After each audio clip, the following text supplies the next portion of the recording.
नमस्कार दोस्तों, स्वागत है आप सभी का हमारे YouTube channel Akshay Auraiya 79.official पर। आज हम लेकर आए हैं एक फैसिनेटिंग डॉक्यूमेंट्री जो बताएगी कि भारत की भौगोलिक स्थिति ने किस तरह इसकी सिविलाइजेशन, कल्चर, ट्रेड और हिस्ट्री को शेप किया। कैसे हिमालयाज बने, मॉनसून ने इंडिया को कैसे बदला, नदियों ने कैसे सभ्यताओं को जन्म दिया। तो चलिए शुरू करते हैं एंशिएंट इंडिया की जियोग्राफिकल जर्नी। करोड़ों साल पहले आज का भारत एक अलग देश नहीं था। ये अंटार्कटिका, अफ्रीका, साउथ अमेरिका और अरेबिया के साथ एक बड़े सुपर कॉन्टिनेंट गोंडवाना लैंड का हिस्सा था। उस समय दुनिया का सारा लैंड मास एक ही जगह जुड़ा हुआ था जिसे पैंजिया कहा जाता था। लेकिन धरती के अंदर होने वाली टेक्टोनिक मूवमेंट्स ने धीरे धीरे इस लैंड मास को तोड़ना शुरू किया। पेनिनसुलर इंडिया अलग हुआ और लाखों सालों तक समुद्र में मूव करता रहा। आखिरकार इंडिया यूरेशियन कॉन्टिनेंट से टकराया और इसी टकराव से जन्म हुआ दुनिया की सबसे जवान फोल्ड माउंटेन्स का, हिमालयाज का।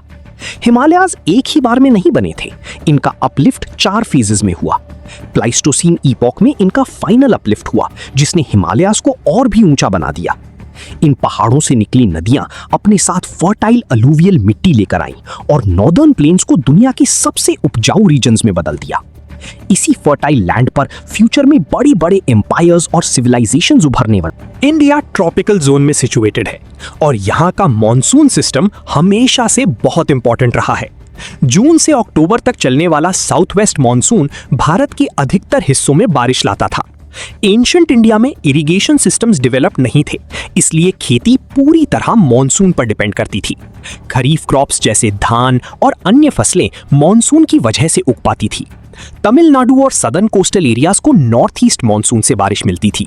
मॉनसून ने सिर्फ फार्मिंग को ही नहीं बल्कि ट्रेड को भी बदला। लगभग AD 45 के आसपास ट्रेडर्स को मॉनसून विंड्स की डायरेक्शन का पता चला। West Asian traders south west monsoon का यूज करके इंडिया आते और नॉर्थ ईस्ट मॉनसून से वापस लौट जाते।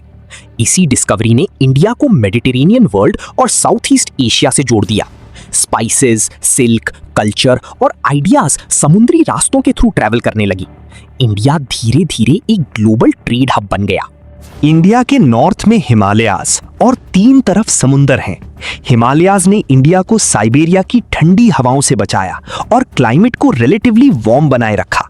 ये माउंटेन्स नेचुरल सिक्योरिटी वॉल की तरह भी काम करते थे। लेकिन नॉर्थ वेस्ट में कुछ पासेस थे, खैबर पास, बोलन पास और गोमल पास।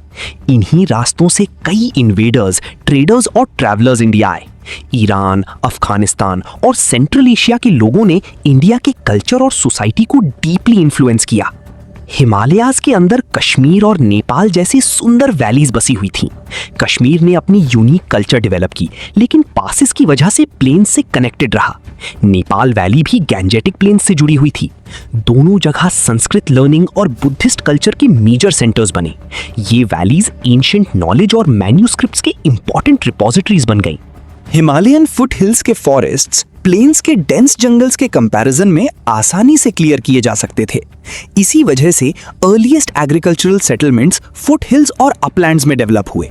ट्रेड रूट्स भी तराई रीजन के साथ साथ मूव करते थे। यहाँ से ह्यूमन सिविलाइजेशन धीरे धीरे एक्सपैंड होने लगी। एंशिएंट इंडिया की जान थी उसकी नदियां। इंडस, गंगा और ब्रह्मपुत्रा जैसे रिवर सिस्टम्स ने फर्टाइल प्लेन्स क्रिएट किए। वेस्ट से ईस्ट की तरफ रेनफॉल बढ़ता गया और फॉरेस्ट्स और भी डेंस होते गए। वेस्टर्न रीजन्स को स्टोन और कॉपर टूल्स से क्लियर किया जा सकता था, लेकिन ईस्टर्न डेंस फॉरेस्ट्स को क्लियर करने के लिए आयरन टूल्स की जरूरत पड़ी। इसी वजह से सिविलाइजेशन वेस्ट से ईस्ट की तरफ स्प्रेड हुई। इंडस वैली में हड़प्पन सिविलाइजेशन उभरी। पंजाब और वेस्टर्न गैंजेटिक प्लेन्स में वैदिक कल्चर डेवलप हुआ। आयरन के यूज के साथ पोस्ट वैदिक सिविलाइजेशन मिड गैंजेटिक बेसिन तक पहुंच गई। गुप्ता एज के दौरान लोअर गैंजेटिक वैली पावरफुल बनी और असम का Brahmaputra valley early medieval times में इंपॉर्टेंट बन गया। गंगा यमुना दोआब हमेशा रूलर्स के बीच कॉन्फ्लिक्ट का मेजर सेंटर रहा। एंशिएंट टाइम्स में रोड्स बनाना डिफिकल्ट था, इसलिए रिवर्स ट्रांसपोर्टेशन और कम्युनिकेशन का मेन सोर्स बनी। गुड्स और सोल्जर्स बोट्स के थ्रू ट्रांसपोर्ट होते थे। अशोका के फेमस स्टोन पिलर्स भी रिवर रूट्स के थ्रू ही मूव किए गए थे। लेकिन रिवर्स कभी कभी फ्लड्स भी लाती थीं, जो टाउन्स और विलेजेस को डिस्ट्रॉय कर देती थीं। फिर भी इंपॉर्टेंट सिटीज जैसे प्रयाग, वाराणसी और पाटलिपुत्र रिवर्स के किनारे ही डेवलप हुए। साउथ इंडिया में रिवर्स और कोस्ट्स ने अलग अलग रीजनल पावर्स को जन्म दिया। कलिंगा महानदी और गोदावरी के बीच था। आंध्रा रीजन गोदावरी और कृष्णा के बीच डेवलप हुआ। तमिलनाडु का मेजर रीजन कृष्णा और कावेरी रिवर्स के बीच बसा। कावेरी वैली चोला एम्पायर का पावरफुल सेंटर बनी। ईस्टर्न कोस्ट को कोरोमंडल कोस्ट कहा गया, जहां अरिकामेदु, महाबलीपुरम और कावेरी पट्टनम जैसे पोर्ट्स इंटरनेशनल ट्रेड के सेंटर्स बने। वेस्टर्न कोस्ट को मलाबार कोस्ट कहा जाता था। यहां स्पाइस ट्रेड बहुत फेमस था, लेकिन वेस्टर्न घाट्स की वजह से कम्युनिकेशन डिफिकल्ट था। दूसरी तरफ अरावली माउंटेन्स के वेस्ट में थार डेजर्ट था। डेजर्ट की कठिन कंडीशंस ने सेटलमेंट्स को लिमिट किया, लेकिन कुछ फर्टाइल ओएसिस ने लाइफ को सर्वाइव करने दिया। इंडिया की ज्योग्राफी सिर्फ माउंटेन्स, रिवर्स और डेजर्ट्स की कहानी नहीं है।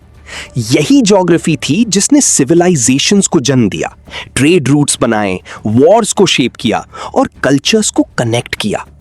हिमालयाज ने सुरक्षा दी, मॉनसून ने जीवन दिया और नदियों ने सभ्यता को जन्म दिया। इसी जियोग्राफिकल सेटिंग ने भारत को दुनिया की सबसे यूनिक सिविलाइजेशंस में से एक बनाया। दोस्तों, अगर आपको ये डॉक्यूमेंट्री पसंद आई हो तो वीडियो को लाइक करें, शेयर करें और चैनल अक्षय औरैया 79.official को सब्सक्राइब करना बिल्कुल ना भूलिए। मिलते हैं एक और अमेजिंग हिस्टोरिकल डॉक्यूमेंट्री के साथ। धन्यवाद।